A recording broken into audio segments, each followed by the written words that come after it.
네, 반갑습니다. 논술 전문가 김법상입니다. 논술 천재 워크북 긴 글, 실제 문제를 풀어보면서 해결해 보도록 하겠습니다. 오늘 풀 문제는 건국대 문제입니다. 일단 1번 문제부터 차근차근 한번 분석해 보도록 하죠. 일단 전체 문제를 푸는 과정에서 항상 논제를 먼저 봐야 되니까 논제 분석부터 해봅시다. 나와 나의 논지를 바탕으로.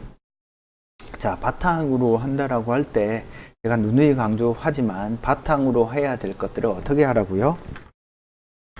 개념화하자. 내가 무엇을 바탕으로 했는지가 명확하게 알 수 있도록 가에 나타난 이러이러한 개념을 바탕으로 하면, 논지라는 말에는 주장, 근거라고 가는 무엇에 대해서 어떤 주장을 한다, 이를 바탕으로 하면, 뭐 이런 형태의 문장이 나오면 크게 무리가 없겠습니다. 다에 나타난 사회현상에 대해서 논술하시오. 다에 나타난 사회현상. 다에 나타난 사회현상 물었잖아요. 그죠? 그러면 다에 나타난 사회현상은 무엇이다 라는 말을 분명하게 하는 게 좋겠네요. 그죠? 그죠? 다에 어떤 사회현상이 나타나는지는 모르겠지만 다에는 이러이러한 사회현상이 나타난다 라는 말로 마찬가지로 사회현상을 물었으니까 분명하게 어떤 사회현상이 나타나는지 개념화를 하셔야 되겠습니다. 그래서 이렇게 분명하게 여러분들이 논의해야 될 대상과 그것을 바라보는 어떤 기준들을 분명하게 개념적으로 제시하고 난 다음에 그것을 중심으로 논의를 해 나간다라는 생각을 할 때 좋은 글을 쓸 수 있다. 죄송합니다. 자, 그 다음에 또 보겠습니다. 2번 볼게요. 나와 나의 논지를 바탕으로 라글의 견해에 대한 자신의 입장을 써라. 자, 라글의 견해가 정확히 안 나왔죠. 마찬가지로 라글의 견해를 어떻게 해야 되나요? 분명하게 설정해야죠. 라의 견해를 분명하게 제시.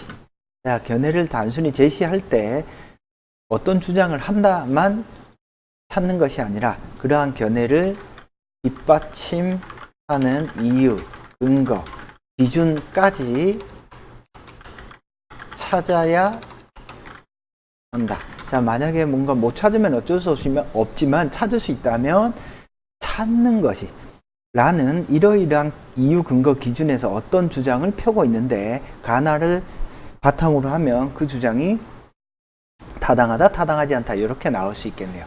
자, 그러면 일단 우선 논제는 이렇게 분석을 해보고요.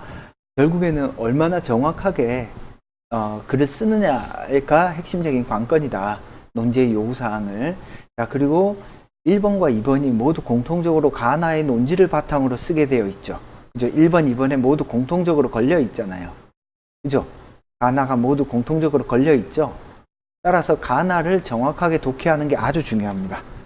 정확한 독해가 아주 중요하다. 왜 그럴까요?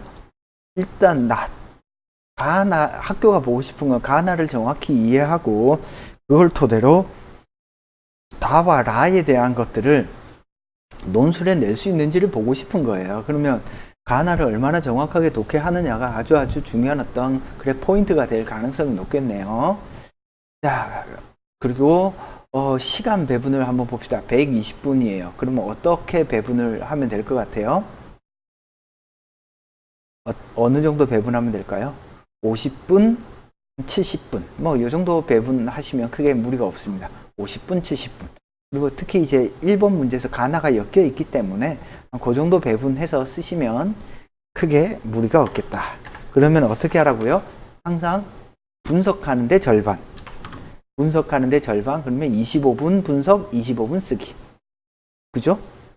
뭐 30분 분석, 30분 쓰기. 뭐 이런 식으로 이렇게 딱 절반 분석, 절반 쓰기. 이렇게 시간 배분을 조금 해 두시고, 자, 이렇게 가나가 다 엮여 있는 것들은 어떤 식으로 하는 게 좋냐면, 보세요.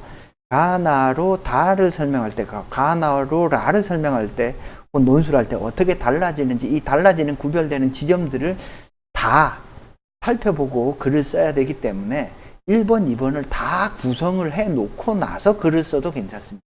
그래서 그럴 때는 절반씩 분석 60분, 쓰기 60분 이런 식으로 잡아서 글을 써도 괜찮습니다. 알겠죠? 알겠죠? 그래서 여러분들이 어떤 식으로 이렇게 시간 배분을 할 건가는 약간 뭐 자유도가 있긴 하지만,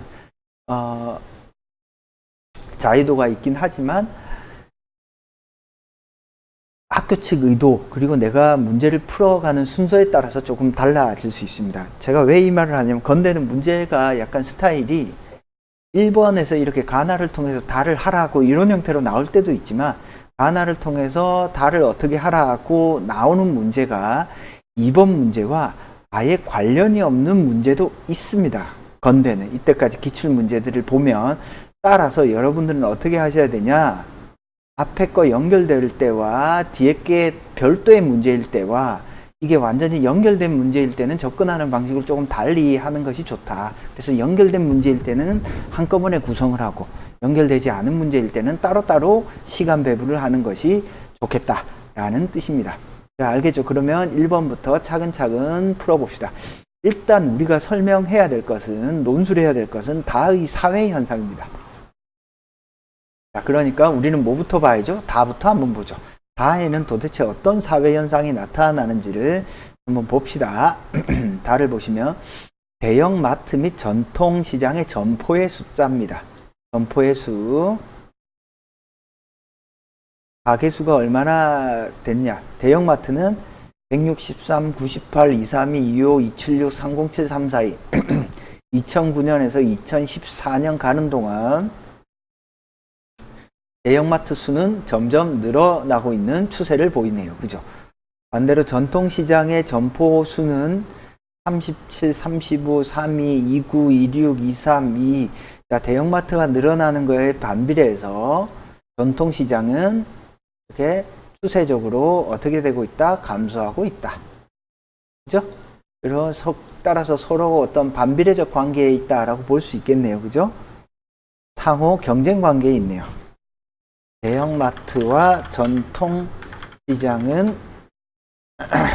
경쟁 관계다. 그죠? 자, 그 다음에 대형마트와 전통시장의 수산물, 생육, 채소, 과일, 기타, 제수용품. 제수용품은 뭐죠? 제사 지낼 때 쓰는, 그러니까 주로 설날 명절에 제사 지낼 때 쓰는 어떤 것들의 가격입니다. 가격을 보면 어떤 특징을 가지고 있나요?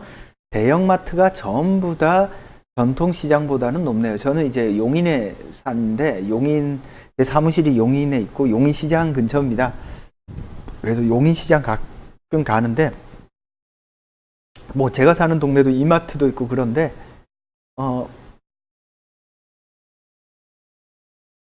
마트가 훨씬 더 편리하고 뭐 이런 부분은 있지만, 시장이 가격이 훨씬 싸고 좋아요. 물건 질이 진짜로요. 깜짝 놀랄 정도로. 그러니까 나와서 또 제가 사는 동네는 도시와 농촌의 살짝 도농 경계 지역이라서 이 도시의 속성도 가지고 있고 농촌의 성격도 가지고 있어요. 그래서 조금만 외곽으로 가도 완전 뭐 제가 사는 집은 다 논밭이고 그래요. 자, 전체를 보니까 어때요? 2009년에서 2015년까지 평균 가격이 어떤가요? 대형마트가 항상 전통시장보다 가격이 지금 높죠. 그죠? 자, 요걸 본다면은 지금 여기에서 자, 문제가 뭘 물어봤죠? 사회 현상을 물어봤죠. 아니, 이건 뭐 대형마트인데 여기 뭔 사회 현상이 나타나냐? 그럼 이 사회 현상을 설명을 한번 해봅시다. 그러면 이렇게 쓰면 되지. 대형마트 선호 현상. 이렇게 쓰면 되겠네요. 그죠? 시간이 지남에 따라 대형마트가 선호하는 어떤 사회 현상을 쓰라고 했으니까 대형마트를 선호하는 사회 현상이 나타난다라고 쓸 수 있겠죠. 이해돼요? 자, 조금 더 생각을 해보. 그거는 그러면 표 1에 대한 거네요. 점포수니까. 그만큼 전통시장이 장사가 안 되니까 점포수가 줄어든 거겠죠. 시장이 점점 축소되는 거고. 자, 그 다음에 동일한 상품을 가격에 비해서 지금 대형마트에서 비싸게 사는 거잖아. 이건 합리적 소비예요, 비합리적 소비예요? 비합리적 소비라고 볼 수 있겠네요. 일단 가격만 놓고 보면 비합리적인 소비 현상. 그죠? 여기에는 물론 대형마트가 주는 어떤 편리성이라든지 뭐 이런 것들 있겠지만, 그죠? 즉 가격보다는 어떤 대형마트가 주는 접근의 편의성이 물건을 소비하는 데 있어서 결정적 요인으로 작용한다 라고 볼 수도 있겠지만 어찌됐건 우리가 알 수 있는 건 표의를 통해서 어떤 이유나 근거가 나와 있지 않으니까 어떤 비합리적인 소비 현상이 나타난다 라고 볼 수 있을 겁니다. 그죠? 그러면은 우리 대형마트 선호 현상 혹은 비합리적인 소비 현상이 우리는 물어야죠. 이런 현상이 왜 발생하는가를 물어야지. 그죠? 결국에는 논제가 물어보는 것은 왜 지금 이런 2009년에서 2015년으로 넘어가면서 왜 이런 현상이 발생하는가를 대학은 뭘 가지고 물어봐요? 가와 나의 논지를 바탕으로 한번 설명해 보라는 겁니다. 자, 그러면 가부터 한번 봅시다. 최근 공정무역을 통해 들어온 착한 초콜릿이 인기를 끌고 있다. 착한 초콜릿. 초콜릿이 착한가요? 착한 초콜릿이란 초콜릿의 주 원료인 카카오를 재배하는 제3세계 어린이와 농민들에게 정당한 노동의 대가를 지불한 생산한 초콜릿을 말한다. 이 말도 안 되는 소리죠. 아니, 기업이 돈을 벌려면 무조건 정당한 대가를 지불해야지. 그죠? 근데 어린이와 농민들에게 저렴한 노동력으로 뭔가 생산을 하는 거죠. 그죠? 공정무역을 통해 들어온 착한 초콜릿을 구입함으로써 다국적 기업의 횡포로부터 고통받는 제3세계 아이들을 정당한 대우를 통해서 빈곤에 벗어날 수 있다는 것이다. 그래서 착한 초콜릿이라고 하는 것을 통해서 다국적 기업으로부터 횡포를 벗어나서 어때요? 다국적 기업의 물건인 착한 초콜릿을 사주죠. 그러면 어때? 뭐 비싼 값에 사잖아. 싼 것이 아니라. 여전히 다국적 기업은 큰 돈을 벌 겁니다. 그래서 공정무역도 하나의 어떤 소비 전략, 친환경 어떤 제품 이런 것도 물론 진짜 친환경인 것도 있지만 친환경인 어떤 향기만 나는 제품들도 의외로 많습니다. 제가 농업이라든지 이런 데 되게 관심이 많아요. 그러니까 친환경 마크만 붙일 수 있는 어떤 조건만 갖추고 있으면 그냥 친환경 마크를 붙이는 거지 실제 친환경이냐 아니냐는 사실 별개의 문제인 거예요. 알겠죠? 그러니까 친환경 조건을 갖추기 위한 어떤 조건이 있는데 그 조건만 갖추고 다른 건 친환경으로 안 하는 거야. 그럼 그게 무슨 친환경이에요? 그래서 그런 거에 반대하는 사람들도 있습니다. 여기에 정말 착한 것이 맞냐면 반감을 표하는 사람들이 있는데 착한 초콜릿의 취지에 반대하는 것이 아니라 기업의 또 다른 상술의 가능성에 문제가 된다. 결국 이런 어떤 착한 초콜릿이라고 하는 것을 우리 기업이 정말 사회의 이익을 위해서 기여하는 거야 라는 어떤 기업의 상술, 마케팅의 전략의 일환으로서 나타난다. 그래서 한누리꾼이 자신의 블로그를 통해 발렌타인데이 꼴 초콜릿이 생각을 만들어낸 것처럼 착하다는 것이 또 하나의 상술로 이용되지 않을까 걱정이다. 또 다른 누리꾼은 공정무역으로 들어온 초콜릿을 제 돈을 주고 사먹는 것은 착한 것이 아니라 지극히 당연한 것. 이건 뭐 당연한 건데 웬 착한 초콜릿이야. 그죠? 앞으로 정당한 대가를 지불하여 그동안 착취당한 아이들에게 제목을 돌려줘야 될 것. 결국에는 이런 어떤 기업의 마케팅 전략의 일환으로 발생되는 어떤 기업의 마케팅 전략의 문제를 이야기하고 있습니다.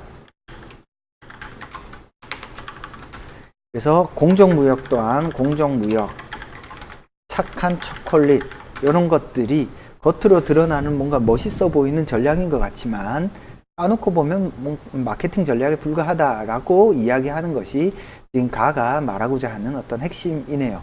그죠? 그러면은 봐봐, 우리는 설명해야지. 이렇게 대형마트가 늘어나고 전통시장이 줄어들고 심지어는 가격이 비싼데도 불구하고 사람들이 전통시장을 가지 않고 대형마트를 가는 것은 대형마트의 어떤 마케팅 전략에 소비자가 이렇게 왜곡된 소비를 하는 현상으로 볼 수 있다 라고 설명할 수 있겠네요. 어떤 마케팅 전략의 일환, 즉 공정무역이라든지 착한 초콜릿과 같은 마치 대형마트에 가면 더 질 좋은 제품을 더 싼 가격으로 살 수 있을 것이라는 착각을 불러일으키는 어떤 요인이 될 수 있겠네요. 그죠? 그 다음에 나를 보겠습니다. 장자는 어느 날 꿈속에서 나비가 되었다. 너풀너풀 날아가는 장주지몽이네요. 그죠? 그런데 갑자기 잠에서 깨어보니 장자였다. 장자는 자기가 꿈속에서 나비가 된 것인지, 나비가 꿈속에서 장자가 된 것인지 알 수 없었다. 그래서 꿈에서 보면, 그죠? 내가 뭔가 도망가는 놈인데 어느새 내가 쫓아가는 사람이 되어 있고, 그죠?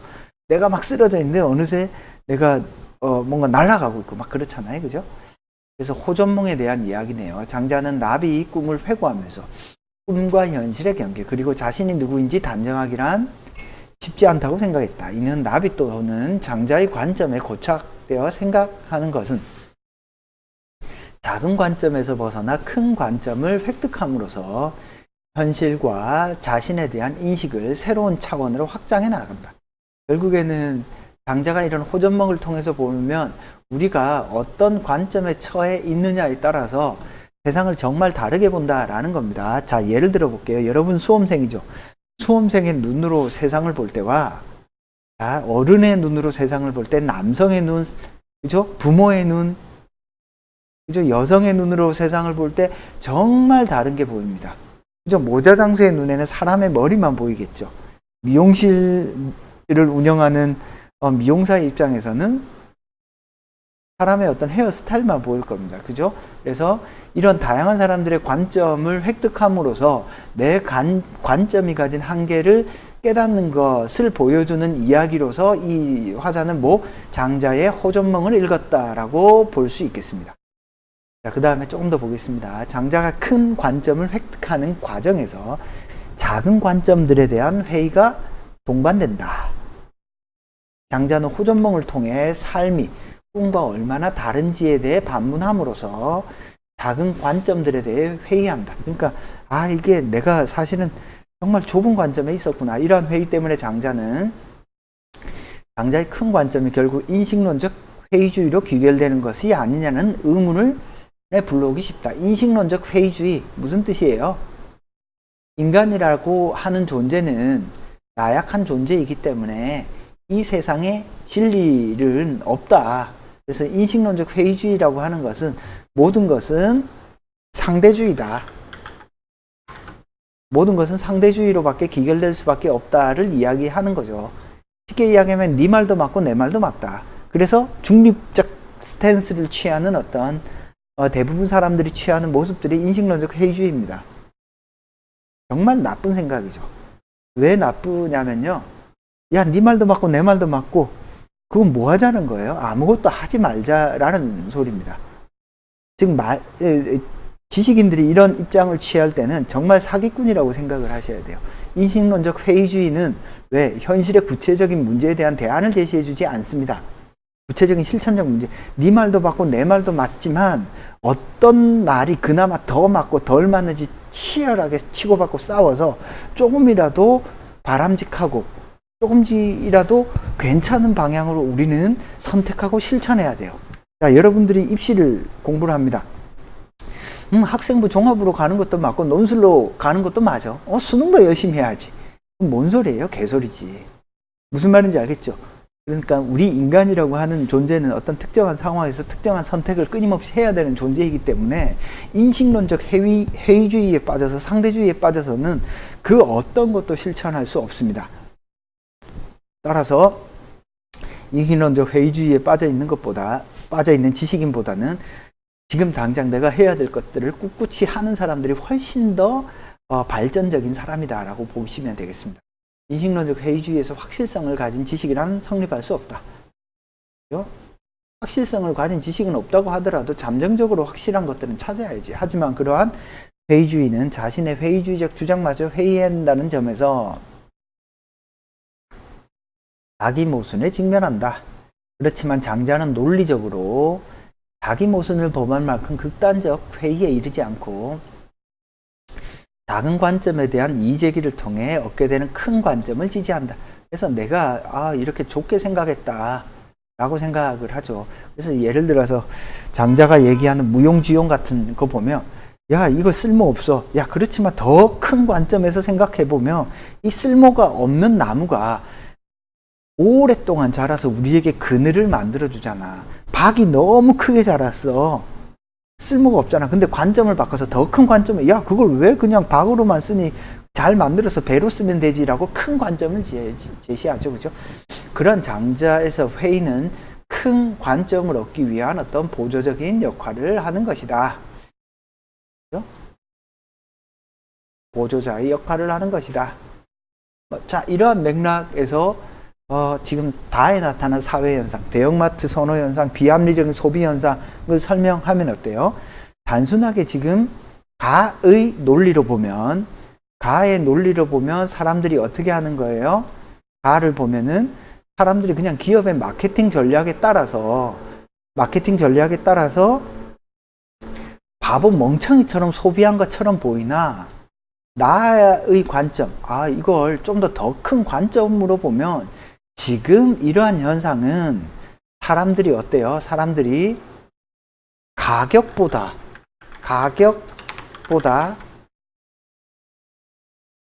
뭘 더 소중히 여기는 거야? 가격보다 소비자들이 가격보다 접근성,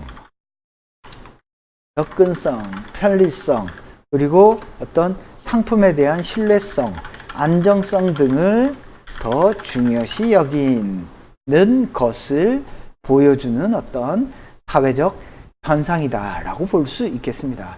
대형마트 선호 현상을 가격적 측면만 놓고 보면 기업의 대형마트의 어떤 마케팅에 따른 비합리적인 소비 현상이라고 볼 수 있는데, 그것은 그것만으로 설명할 수 없다. 왜? 점점 지금 2009년에서 2015년까지 가격이 이렇게 꾸준히 높은데도 불구하고 대형마트에 사람들이 소비를 한다라고 하는 것은 대형마트가 전통시장이 가지고 있지 못하는 뭔가 경쟁력이 있기 때문이다. 즉 사람들은 가격보다 더 중요한 어떤 소비의 요소가 있고 대형마트가 그걸 충족시키고 있다. 대표적으로 예를 들어서 접근성이라든지 편리성이라든지 상품에 대한 신뢰성, 안정성, 그리고 어떤 환불이라든지 이런 것들, 편리성이라든지 이런 것들이 훨씬 더 최근의 소비자들은 중요시 여기기 때문에 나타나는 현상으로 볼 수 있다라고 논술을 하면 되겠네요. 그죠? 따라서 더 큰 관점에서 본다면 단순히 어떤 가격적인 관점에서만 보면 비합리적인 소비지만 가격 외에 소비가 발생하는 다양한 어떤 요인의 측면에서 보면, 즉 더 큰 요인의 관점에서 보면 합리적 소비라고 볼 수 있다. 뭐 이런 맥락의 어떤 이야기들을 하시면 크게 무리가 없겠습니다. 자, 학교에서 발표한 어떤 해설 한번 볼까요? 학교에서는 어떤 이야기를 폈는지 한번 보도록 하겠습니다. 자, 학교에서 이야기한 것들을 조금 더 보죠, 그죠? 넘겨서 정도면 보이시나요? 그래서 인문사회 논술의 출제 의도 나왔는데 요거는 뭐 크게 뭐 중요한 건 없고요. 뒤에 평가 기준 보면 가에서 하나의 현상에 대해 다양한 관점이 존재할 수 있는 상대주의를 유치할 수 있어야 되고, 나에서는 인식의 주체로서 현실 감각의 어떤 중요성을 파악해야 된다. 제시문 한번 볼까요? 상대주의는 나의 이야기인데 뭔가 좀 잘못 연결한 것 같네요. 자, 어찌됐건 간에 지금 학교에서 발표한 답을 한번 읽어보겠습니다. 가는 초콜릿 회사의 착한이란 수식어에 대한 상대주의적 논란을 보여준다. 나는 장자의 호전몽 이야기를 통해 현실인식의 상대성을 인정하되 그것이 공허한 인식론적 회의주의에 빠지지 않기 위해서 철저하게 현실적인 기반 위에서 판단해야 함을 역설하고 있다. 다는 가격 경쟁력이 있는 전통시장이 시장 경쟁력에서 대형마트에게 뒤지게 된다는 역설적인 상황을 보여주고 있다. 상황에 대해서도 가에서 제시된 상대주의적으로 또는 나에서 제시된 현실 기반에 입각하여 해석함에 따라 의견이 다를 수 있다. 전통시장이 가격 경쟁력이 있음에도 불구하고 대형마트의 점포수가 점점 늘어나는 도표의 상황은 상대주의적 입장에 따라 긍정적, 부정적으로 해석할 수 있다. 대형마트 입장에서는 광고 및 판촉 기법에 의한 경영활동 결과로 볼 수 있고, 전통시장의 입장에서는 대형마트의 자본력에 의한 지역정부와 긴밀한 관계에 의한 결과로 볼 수도 있다. 한편으로 도표에 나타난 현실을 그대로 인식하면 대형마트가 시장 경쟁력이 있다는 것이고, 그것은 결국 소비자가 가격 이외에 경쟁력 있는 가치를 제공한 대형마트를 선택한 결과로 볼 수 있다. 그래서 지금 대학이 요구하는 바는 다 제시문에는 정확히 나타나 있지 않지만, 그죠? 다 제시문에는 정확히 나타나 있지는 않지만, 이런 현상이 도대체 왜 벌어졌는지를 어떻게 하라고요? 가와 나를 통해서 밝혀내라는 겁니다. 자, 학교 측 의도를 읽어야지 학교처럼 써야 된다라는 것이 아닙니다. 제가 학교 측 답안을 읽어주면 학생들이 착각하는 게 무조건 학교가 쓰는 방식대로 써야 된다고 생각하는데, 그게 아니라 학교가 이런 글을 썼을 때 의도는 뭐냐면, 가에서, 물론 학교 답은 상대주의를 가에서 읽어내라고 했는데, 학생들이 가를 통해서 상대주의를 읽어내기는 거의 힘들고요. 상대주의는 오히려 나를 통해서 읽어야죠. 그래서 학교가 이제 답안 쓸 때 조금 아쉬운 부분인데, 가를 통해서 읽어내야 될 부분들은 오히려 이제 기업의 마케팅 전략에 따라서 뭐가 일어난다고요? 소비가 일어난다라는 걸 읽으셔야 돼요. 기업의 마케팅 전략에 따라서 시장이 형성된다라는 걸 읽어야죠. 그리고 나에 따라서는 인간의 어떤 하나의 행위라고 하는 것이 하나의 관점에서만 즉 가격이라는 관점에서만 설명하는 것이 아니라 가격 이외에 다양한 관점들이 있을 수 있구나. 따라서 나를 읽을 때 상대주의를 이야기해야죠. 그러면 가격 이외에 어떤 관점을 여러분들이 앞에서 제가 말한 것처럼 가격 이외의 요소인 편리성, 신뢰성, 안정성 등을 이야기해 주시면 될 것 같다. 알겠죠? 무슨 말인지. 자, 대략 1번 문제 설명은 이렇게 마치고요. 건대는 전형적인 어떤 창의성 있는 글을 요구하는 대학들입니다. 학교 가는 학생들이 뭔가 주어진 어떤 제시문에 한정해서 글을 쓰는 것이 아니라 폭넓고 다양하고 깊이 있게 쓴 글들을 대학이 훨씬 선호해요. 그리고 건대는 최저도 없잖아요. 여러분들이 이렇게 어떤 탁월한 글을 쓰기 위해서 어떻게 해야 될지 좀 고민을 하시는 게 필요하겠습니다. 자, 논법닷컴으로 질문 주시고 1661-5143으로 전화 주시면 답변 드리도록 하겠습니다. 논술천재 워크북 설명 여기서 마치도록 하겠습니다. 감사합니다.